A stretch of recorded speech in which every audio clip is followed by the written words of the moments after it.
Hello student, कैसे हैं आप? सब ठीक होंगे और आपके घर में भी सब ठीक होंगे, ऐसी मेरी आशा है।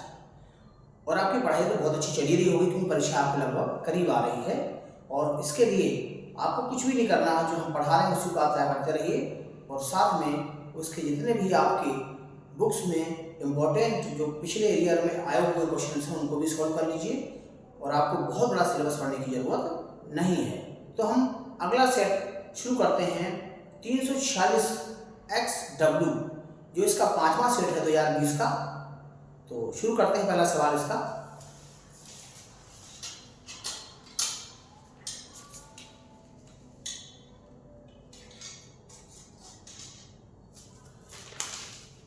पहला सवाल क्या है? समान पदार्थ के दो घनों की भुजाएं L तथा 2L हैं, इनके प्रतिरोधों का अनुपात होगा। घन दिए हुए हैं, घन की भुजाएं दे रखी है आपको और घन का जो क्षेत्रफल होता है उसका पृष्ठ जो है वो वर्गाकार होता है, इसलिए भुजा गुणा भुजा यानी कि L² के बराबर होगा। तो यहाँ से सबसे पहले बात करते हैं घनों की भुजाओं की। घन की भुजाएं दे रखी है, समान पदार्थ है। पदार्थ समान होने पर जो है उनका विशिष्ट प्रतिरोध जो है वो समान होता है। तो देखिए क्या करते हैं। यह है उत्तर एक का उत्तर है, इसमें समान पदार्थ है। ठीक है, तो आप जानते हैं, देखो पहले घन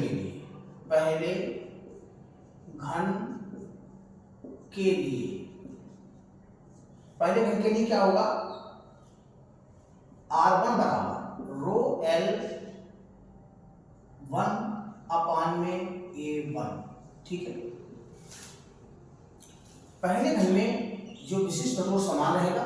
भुजा इसकी L1 जो है, पहली भुजा L है, L हो गया। अब ये क्षेत्रफल है, हमने बताया ना A जो है पृष्ठ का क्षेत्रफल होता है, तो पृष्ठ होता है वर्गाकार, L गुणा L हो गया आपका L²। तो 1 से L कट गया ऐसा, तो ρ/L जो है वो R1 की वैल्यू आ गई। आपको दूसरी भुजा कितनी है? 2L। तो दूसरे तार के लिए देखो, घन के लिए, दूसरे घन के लिए क्या होगा प्रतिरोध उसका? R2 बराबर रो L2/A2। ठीक है, तो यहां से देखें आप रो का मान तो कांस्टेंट ही है, L2 भुजा इसकी 2L है। अब यहां क्या है? भुजा गुणा भुजा, 2L गुणा 2L, ऐसे कर लो तो ये 2L से 2L कट गया, तो क्या बचेगा आपका ρ/2L। ठीक, अब इनका अनुपात निकालना, अनुपात निकाल दीजिए। अनुपात हो जाएगा प्रतिरोधों का अनुपात, इन्हें बटन कर दीजिए। R1/R2, R1 की वैल्यू है ρ/L गुणा R2 की वैल्यू है ρ/L, जो उल्टा हो जाएगा 2L/ρ, रो से रो कट गया, L से L कट गया, तो R1/R2 बराबर हो गया 2/1, यानी अनुपात आ गया इनका 2:1। और आपका जो ऑप्शन सही है वो सी ऑप्शन इसमें सही है। देख लीजिए, बहुत आसान क्वेश्चन है, स्क्रीनशॉट ले लें। चलिए आगे देखते हैं उत्तर एक खा में जो है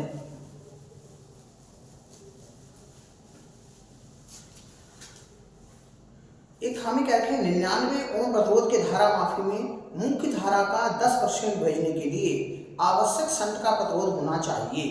99 ओम प्रतिरोध के धारा मापी में, यानी धारा मापी का जो प्रतिरोध है वो 99 है।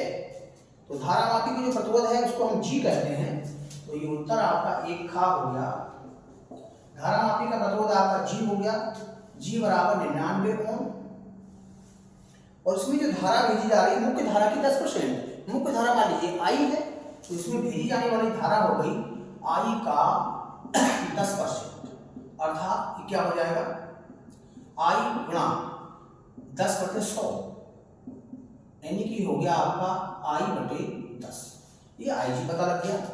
अब आपको शंट निकालना है, शंट का प्रतिरोध यानी S निकालना है। S बराबर क्या सूत्र होता है? S बराबर IG इंटू कैपिटल G बटे में I माइनस IG। तो IG का मान कितना है? आई बटे 10 गुणा जी का मान है 99 बटे आई का मान आई रहेगा माइनस आई जी बटे 10।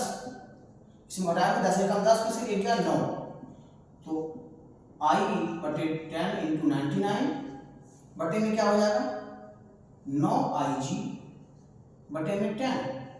तो देखो ये आई जी होगा यहाँ, नहीं आई बटे 10 होगा, आई जी के मान जो है हाँ ठीक है आई बटे 10 है, यहाँ भी आई बटे 10 होगी।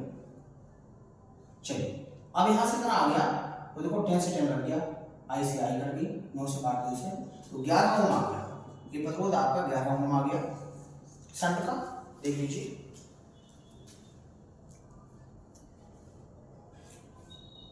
इसके बाद में क्वेश्चन नंबर 1 गामा किरणें एक्स किरणों तथा सूक्ष्म तरंगों की निर्वात में तरंग दैर्ध्य λ1 λ2 और λ3 हैं, तो कौन सा ऑप्शन सही है?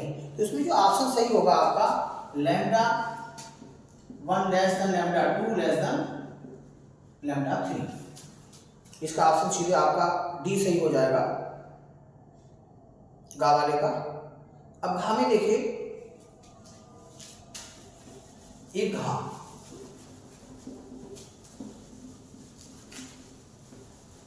क्वेश्चन में क्या है,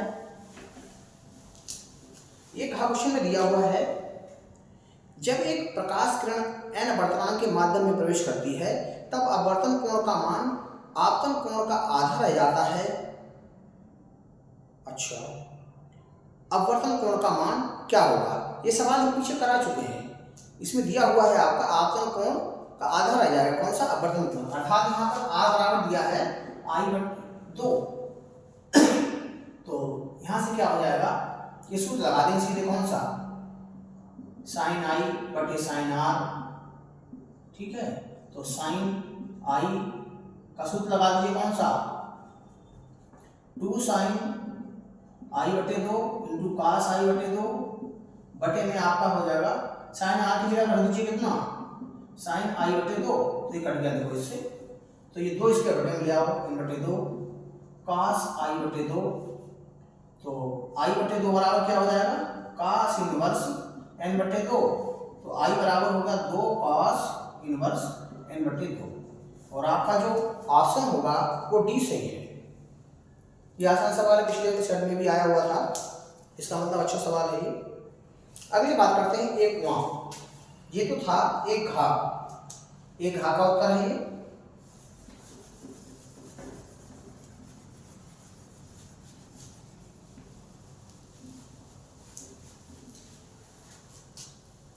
एक घा में देखिए एक धातु के पृष्ठ पर 6 इलेक्ट्रॉन वोल्ट ऊर्जा के फोटॉन आपतित होते हैं, तब उत्सर्जित फोटो इलेक्ट्रॉन की अधिकतम गति ऊर्जा 5 eV है, इलेक्ट्रॉन वोल्ट है, निरोधी विभव होना चाहिए।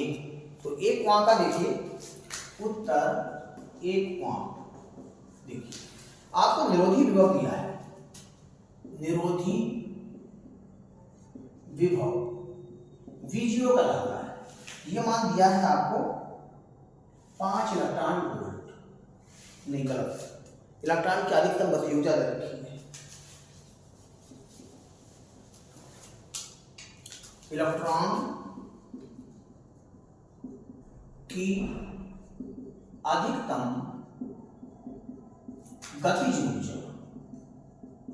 गतिज ऊर्जा आपको के बराबर दे रखा है कितना 5 इलेक्ट्रॉन वोल्ट, ठीक है। इलेक्ट्रॉन की जो गतिज ऊर्जा होती है वो ईवी के बराबर होती है, ठीक है।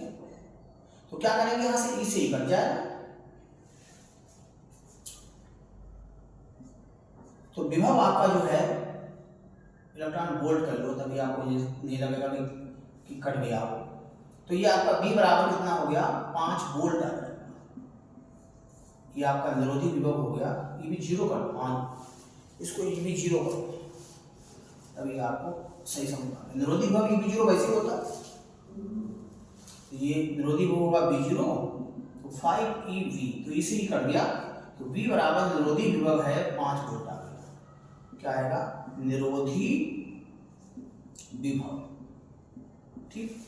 V0 बराबर काट गया, गति ऊर्जा अगर दे रखी है, निरोधी विभव निकालना है, तो केवल उसमें से ई हटा दीजिए, वही आपका विभव आ जाएगा। आगे देखिए,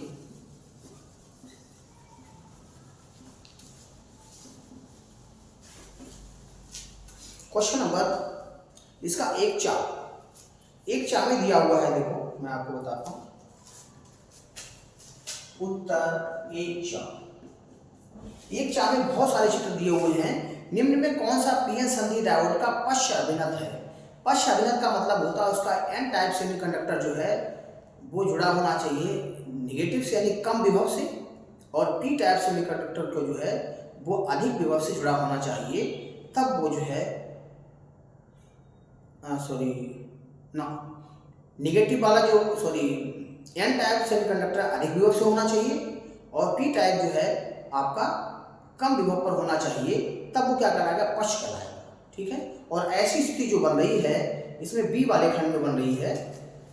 देखिए बी वाले में इस तरह से दिया हुआ है, एक पृथ्वी से जुड़ा हुआ है और इधर ये पीएन संधि डायोड है आपका, इधर प्रतिरोध लगा है, आगे इसमें वोल्ट लगा हुआ +5 p। ठीक है, तो आप देखिए पृथ्वी से जुड़ा होने के कारण क्या होगा? ऐसा विभव शून्य हो जाएगा। तो आप देखिए यहाँ पर क्या है, ये निगेटिव है, ये वैल्यू ज्यादा है 0 से, यानी कि नेगेटिव हमने क्या बताया?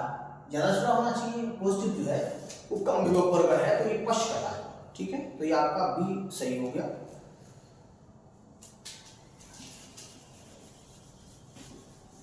पश्च के लिए जो है वो नेगेटिव टर्मिनल का जो पोटेंशियल है वो ज्यादा होना चाहिए, पॉजिटिव वाले का कम होना चाहिए। अब बात करते हैं उत्तर 2 का। उत्तर 2 का में क्या दिया है? एक सेल का विद्युत वाहक बल 2 वोल्ट है, इस कथन का क्या कार्य है? अर्थ है विद्युत वाहक बल 2 वोल्ट है, इसका क्या अर्थ है? इसका अर्थ ये है कि एकांक धनावेश को पूरे परिपथ का एक पूरा चक्कर लगाने के लिए 2 जूल कार्य करना पड़ता है, तो उसे हम क्या कहते हैं? 2 वोल्ट कहते हैं। समझिए, फिर समझ लीजिए आप, एकांक धनावेश को परिपथ का पूरा चक्कर लगाने के लिए क्या है? 2 जूल कार्य करना पड़ता है, या सेल से 2 जूल ऊर्जा लेनी पड़ती हो, तो उसे हम क्या कहते हैं? 2 वोल्ट कहते हैं। इसके बाद में 2 खा में देखिए, 2 खा क्या है? किसी पदार्थ की चुंबकीय प्रवृत्ति, पदार्थ की आपेक्षिक चुंबकशीलता ज्ञात कीजिए। चुंबकीय प्रवृत्ति क्या होती है? साई एम, चुंबकीय प्रवृत्ति, ये साई एम कहलाएगा आपका। दिया हुआ है आपको 0.985 ये दिया हुआ है, तो आपको आपेक्षिक चुंबकशीलता, आपेक्षिक चुंबकशीलता यानी कि आपको आपेक्षिक चुंबकशीलता जो होती है वो आपकी म्यू आर होती है, म्यू आर, ये आपको निकालना है। तो चुंबकीय प्रवृत्ति और चुंबकशीलता में संबंध होता है म्यू आर बराबर 1 + साई एम। इसमें रख दीजिए, बस एक लाइन का सवाल है, 1 + 0.9853, तो हो गया 1.9853, केवल इस सूत्र का इसमें नंबर है। इसके बाद बात करते हैं क्वेश्चन 2 का। एक हेनरी स्व-प्रेरण गुणांक की परिभाषा दीजिए। तो देखिए एक हेनरी स्व-प्रेरण गुणांक किस तरह से परिभाषा देते हैं? 2 ग, उत्तर है आपका 2 ग। 2 ग में देखिए